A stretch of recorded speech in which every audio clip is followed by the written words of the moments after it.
So now that the final battle against All For One and Shigaraki is finally over and they're both gone for good, well, seemingly, there's been a time skip. It's been a couple months now since that battle took place, and I think we're in June because we're at UA's graduation. Because the third years are graduating now. Yeah, there's only 3 years within UA. And the big three that we've come to know, Mirio, Nejiri, and Tamaki, they're all graduating. Presumably going on to becoming pro heroes at this point. Even though they kind of always were, but now they're like officially becoming like pro heroes. And I'm sure they'll all be in the top 10 very soon if they're still doing that stuff. But of course, due to Reconstruction and everything that's going on after the war, the graduation is kind of like clunkily put together, but they're still getting through it. And everybody's there, all of the classes, even Class 1A, which is actually now Class 2A. Yeah, that's right. They finally have become second years, even though they kind of entered their second year during the final war, back a couple arcs ago, but now they are officially 2A, which is something we've been wondering when that was going to happen for the longest time because, the series is My Hero Academia and most of it comprised of them just in their freshman years. But anyway, Aizawa is still their homeroom teacher. Normally they would get like a new teacher, but, considering the war and everything that's gone on, I guess it doesn't really matter. And Aizawa is now their homeroom teacher once again. Also, during this homeroom, we're finding out that Aoyama is straight up leaving UA. And it's because, he's the freaking traitor. He and his parents, collaborated with All For One to feed him intel about UA and Class 1A and all that stuff, which led to a lot of the significant moments in the series that's actually currently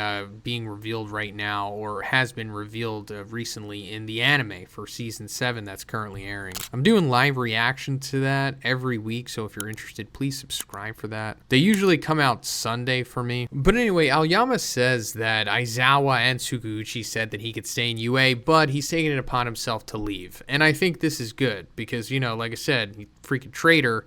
And I know that a lot of it was kind of out of his control. His parents did it so that he could have a quirk because he was born quirkless. So All For One gave him the naval laser quirk, which wasn't suited for his body anyway. But he still, worked with him regardless. So this is kind of his penance, I guess. Instead of going to jail, he just takes it upon himself to leave UA. But he says that, one day he'll feel pride standing next to them. So I guess he's going to do something else to become a pro hero, maybe go to like a secondary school or something. Or get his pro hero GED if that's a thing. But in his place, Shinso is finally joining Class 1A, or now Class 2A. And that's something that's been a lingering storyline for a while now because, coming off of the joint training exam back in Season 5, after that was concluded, it was said that Shinso was going to join either Class 1A or 1B, and yeah, it's finally being resolved now. I mean, we know that he was helping them out in the final war and everything, and he was essentially like a pro hero at that point, or at least a part of the hero course. But now he's officially a part of it, because before that, he was in the general studies, or the general department, or whatever they call it, which is, I think, Class 1C. But first, guys, I gotta let you know about the newest Waifu Cup from Gamer Subs that's being launched today at 3 p.m. Eastern, and this launch is tactical. We've got a different type of waifu this time because she's all geared up with tactical stuff and looking very aesthetic as always. I'm sure most of you know that these things sell out so fast, so you're gonna have to grab yours sooner than later because this is definitely a good one to get. And you can pair it with the new flavor, strawberries and cream, which tastes just like as it sounds, and it has a pretty cool aesthetic design as well. So guys, check the link in the description and make sure to use code BIGZ for 10% off. Thanks, guys.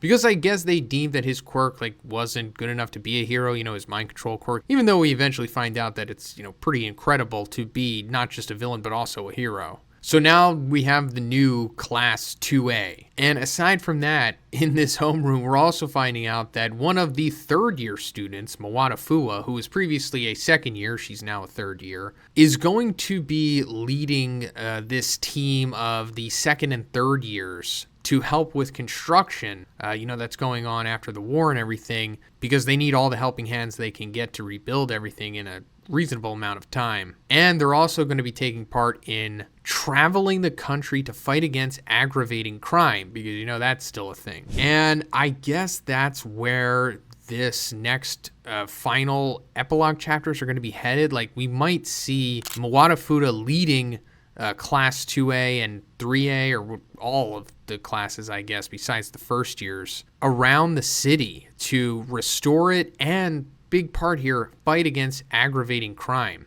And I think we might see another battle possible. Because going further into this, Mawada says that, after the war, there's a period of chaos that won't be so well documented. And Shoto says that a lack of a symbol, All for One was born under such circumstances. Lack of symbol meaning All Might, since he's retired. And I think him saying that All for One being born under such circumstances is very important here, because it's probably implying that at this point there's going to be like another All for One type character being born here. And I think we actually see him in this chapter. And I'll get into that, but after, I guess, their first day wraps up here as Class 2A, we see Izuku try to talk to Uraraka. And she's like, oh, hey, by the way, they shaved your head due to the wounds, right? I hope it will grow back soon.